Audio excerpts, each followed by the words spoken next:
अभी morning session में ललित अरोड़ा जी ने एक बहुत अच्छी बात कही कि फॉलोअप की जगह पे हमें फीडबैक का इस्तेमाल करना है। और हम भी ये चाहते हैं कि आप फीडबैक दें कि फ्रेंड्स मीट 2023 आपको कैसा लगा। आपको सिर्फ 5 सेकंड मिलेंगे एक साथ में।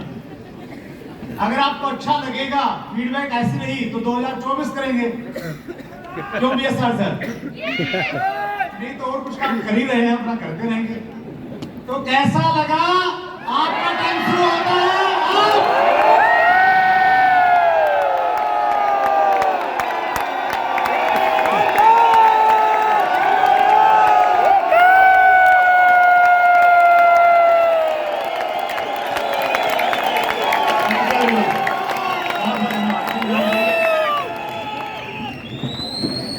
एक चीज तो हमें मालूम थी बहुत अच्छे से कि यहाँ, thank you so much, education तो आपको बहुत अच्छी मिलेगी, सीखने को बहुत कुछ मिलेगा।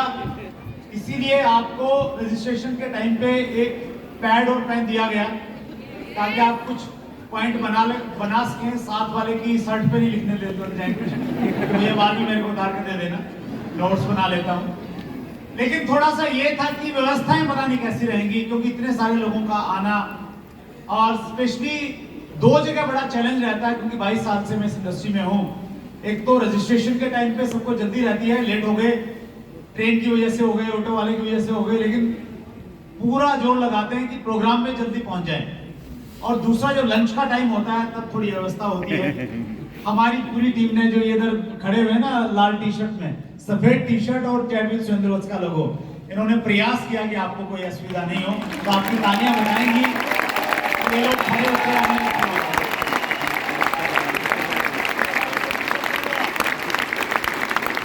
Thank you so much. फिर भी अगर कुछ त्रुटि रही तो उसके लिए आपका अपना इवेंट है, माफी मैं कुछ नहीं मांगूंगा आपसे। आपका अपना इवेंट है, आपने यहाँ पे आके क्या किया है वो मैं भी बताऊंगा, लेकिन आपका इवेंट है तो परेशान होकर जाओगे तो अपना कुछ नुकसान करोगे, फायदा कुछ होने वाला है नहीं। इस इवेंट का नाम है फ्रेंड्स मीट 2023, यानी दोस्तों से मिलना। तो आप मिले अपने दोस्तों से? तो अभी जो आजू बाजू में बैठे उनसे हाथ मिलाइए, थोड़ा बढ़िया एकदम गर्म दोस्त। Yes sir. मिला कर रहूं तो थोड़ा ध्यान रखिए। और ये पूछिए इंडस्ट्री कैसे चल रही है? क्या पूछ रहा है? जबरदस्त। इंडस्ट्री कैसे चल रही है? थोड़ा दबाव, इंडस्ट्री कैसे चल रही है? इंडस्ट्री कैसी चल रही है सर? क्योंकि अगर इंडस्ट्री अच्छी चली ना तो फिर आपकी कंपनी भी अच्छी चल जाएगी, और आपकी कंपनी अच्छी चली ना तो आपका भी अच्छा चली जाएगा। तो जिस प्रकार देश में रहने वाले हर नागरिक के लिए सबसे पहले अपना देश होता है, सबसे पहले क्या होता है? देश। अगर आप भारतीय सेना की किसी यूनिट में जाएंगे तो वहां पे एक चीज आपको अक्सर लिखी हुई मिलेगी कि आपकी यूनिट, आपका लेवल, आपका ओहदा वो सब बाद में है, लेकिन सबसे पहले देश है। यस। तो उसी प्रकार से अगर हम इंडस्ट्री को सबसे पहले नंबर पे रखेंगे, हमारे साथ में थोड़ी दिक्कत क्या रहती है, बहुत बार हम ये चाह रहे हैं कि हमारी कंपनी ग्रो करे, बाकी ग्रो न भी करें तो चलेगा। हेलो, ये सोच बदलनी है। अगर आप भगवान से ये कहें कि भगवान बारिश करना, लेकिन मेरे खेत में करना, पड़ोसी के खेत में नहीं करना, अगर ऐसी प्रार्थना और ऐसी दुआएं करेंगे तो ये हो सकता है कि सबके खेत में हो जाए, आपका खेत रह जाए।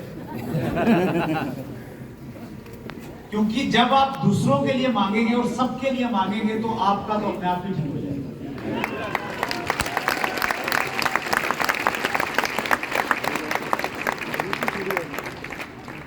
अगर हमें देश को बढ़ाना है तो हमारे देश में जितने भी लोग रहते हैं वो अलग धर्मों में बटे हुए हैं, अलग जातियों में बटे हुए हैं, अगर मिलकर काम करें सारे, भेदभाव मिटा के, तो देश आगे बढ़ेगा या नहीं बढ़ेगा? और एक बार देश अगर आगे बढ़ गया तो फिर सभी आगे बढ़ेंगे। कोई किसी धर्म का है, किसी भाषा को बोलता है, सब आगे बढ़ेंगे। तो वही सोच आप यहां से लेके जाएं कि आपने इंडस्ट्री की ग्रोथ के लिए काम करना, और ग्रोथ के लिए सबसे ज्यादा इंपॉर्टेंट चीज पता है क्या है? वो है माहौल। Chat with Surendra Vats friends meet सिर्फ एक काम कर रहा है, डायरेक्ट सेलिंग इंडस्ट्री के लिए एक अच्छा माहौल क्रिएट करने का प्रयास किया जा रहा है। बहुत सारे लोग पूछते हैं क्यों कर रहे हैं जी, क्या मकसद है, क्या उद्देश्य है?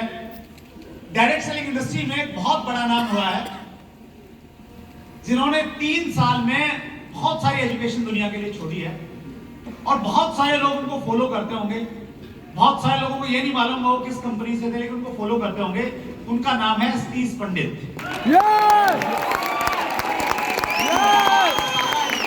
यूट्यूब पर मिल जाएगा आपको कहीं ना कहीं। सतीश पंडित जी ने जब बिजनेस की शुरुआत करी तो वो अदर ग्रुप्स में जाते थे अपने ग्रुप के अलावा। तो किसी ने पूछा कि पंडित जी आप अपनी टीम पे ध्यान दो ना, पूरे देश में घूमते रहते हो, इससे क्या मिलेगा आपको? तो पंडित जी ने एक बहुत गहरी बात कही। उन्होंने कहा कि मैं माहौल बनाने की कोशिश कर रहा हूं, और एक बार अगर माहौल बन गया ना, फिर जब सबका बढ़ेगा तो मेरा अपने आप बढ़ेगा। तो हम सबको, स्पेशली अगर आप अपने आप को एक जिम्मेवार व्यक्ति मानते हैं, एक सीनियर मानते हैं, आप अपनी कंपनी के अचीवर अगर हैं, तो आपको कंपनी बढ़ाइए आप, अच्छी बात है, लेकिन माहौल को पॉजिटिव क्रिएट कीजिए। यस। हम एक दूसरे की कंपनियों की बुराई करते रहेंगे। आप अपनी कंपनी में अपनी कंपनी को नंबर 1 बनाइए, कोई परहेज नहीं है। Hello, yes. लेकिन किसी की बुराई मत कीजिए। अगर हम अपनी के चक्कर में दूसरों की बुराई करेंगे तो क्या क्रिएट होगा? नेगेटिविटी क्रिएट होगी, और नेगेटिविटी क्रिएट होगी तो फिर किसी का भी नहीं बढ़ पाएगा। तो आज हम लोग ये संकल्प लेके जाएं, कमिटमेंट लेके जाएं। मैं आपको दुविधा में नहीं डालता कि आप अपने दिल पे हाथ रखिए, गीता पे हाथ रख के कसम खाइए। आप अपने अंदर से ये कमिटमेंट लीजिए कि आज के बाद मैं इंडस्ट्री की बुराई नहीं करूंगा, और इंडस्ट्री में जो अच्छी कंपनियां काम कर रही हैं उनकी अगर बुराई की बारी आएगी तो मैं बचूंगा। मेरी कंपनी अच्छी क्यों है मैं उसकी तारीफ करूंगा, लेकिन किसी अच्छी कंपनी की मैं बुराई नहीं करूंगा।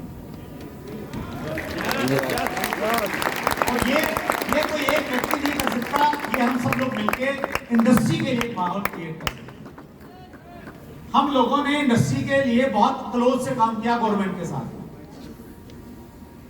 2011-12 का जो टफ टाइम था,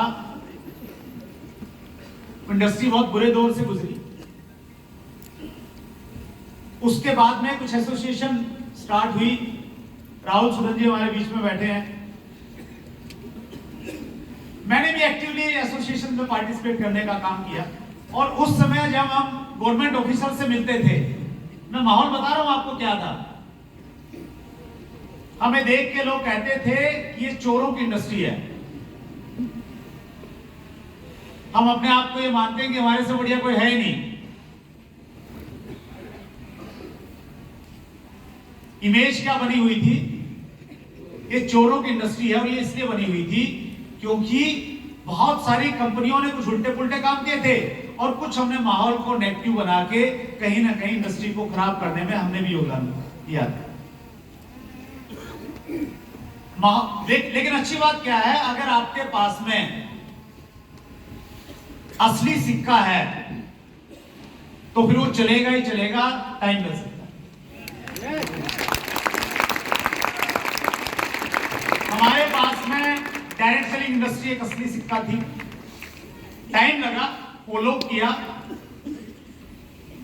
2016 में गाइडलाइन आई, बहुत सारे फॉलोअप के बाद में बहुत सारी एसोसिएशंस ने काम किया। मैं इस मौके पे एक व्यक्ति का नाम जरूर याद करना चाहूंगा। Federation of direct selling association FDSA के वाइस प्रेसिडेंट राजीव गुप्ता जी और मैंने हम मिलके, हमारा रूटीन रहता था, मीटिंग का शेड्यूल बनाते थे तो प्लान ये रहता था कि मंडे को मिनिस्ट्री में जाना और फिर शुक्रवार को फिर जाना, ताकि जो गाइडलाइन का प्रोसेस चल रहा है उसका थोड़ा मालूम चले, क्योंकि उनके लिए वो प्रायोरिटी नहीं है, डिपार्टमेंट के लिए, गवर्नमेंट के लिए वो प्रायोरिटी नहीं है कि उसको निकालना है, उनके पास में 1000 और काम है, लेकिन हमारे लिए वो प्रायोरिटी है। तो 2016 में गाइडलाइन आई, 28 दिसंबर 2021 में डायरेक्ट सेलिंग के रूल्स आ गए हैं और आपको ये जान के बहुत खुशी होगी, world federation direct selling association के 2021 के आंकड़ों के अनुसार हमारा नंबर हालांकि 12वां रहा पूरी दुनिया में, लेकिन 12 देशों में अगर हम 3 साल का CAGR देखें तो हम सबसे तेज गति के साथ में बढ़ रहे हैं। हमारा CAGR का 15.7।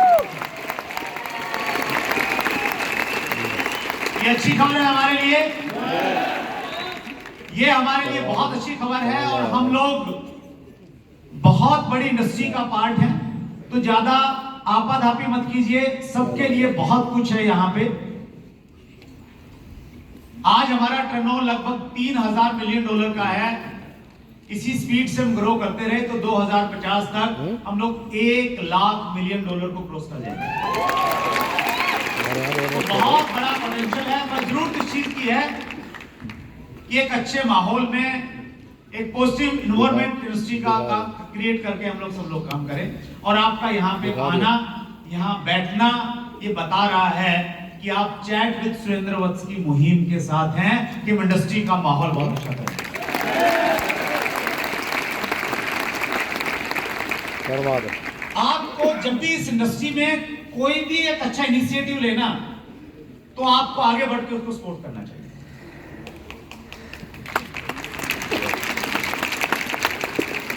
और ये चीज आपको बहुत कुछ देगी लाइफ में।